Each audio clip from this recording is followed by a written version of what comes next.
Yeah, that makes a lot of sense. And since you're hiring people who are maybe have different backgrounds, like your gym buddy or something like this, or a Mhm. server, you must have some thoughts about how you go about training these people without pool service experience. What is Mhm. your process been when you hire someone new? You bring your childhood friend into the Sure. business. How do you go about training them?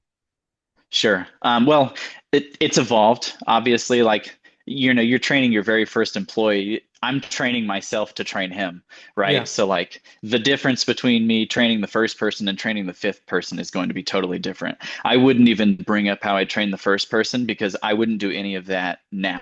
The only thing that has remained constant is you treat all your customers with respect.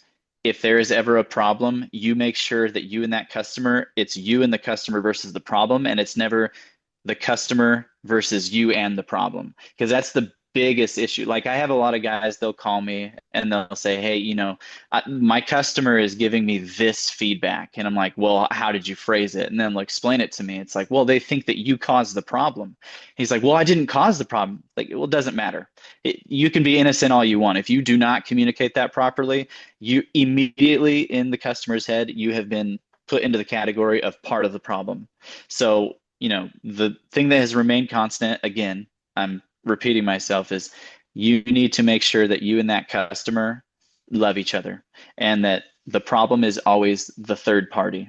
It's not the customer and then pool guy and pool problems are the other party. It's the customer and there's this incredible talented individual who's knowledgeable and who I can trust and just doesn't want to cost me extra money, who's going to make sure I understand the problems going on in my backyard. And that's the primary thing that we focus on when I'm training any of them. Okay, and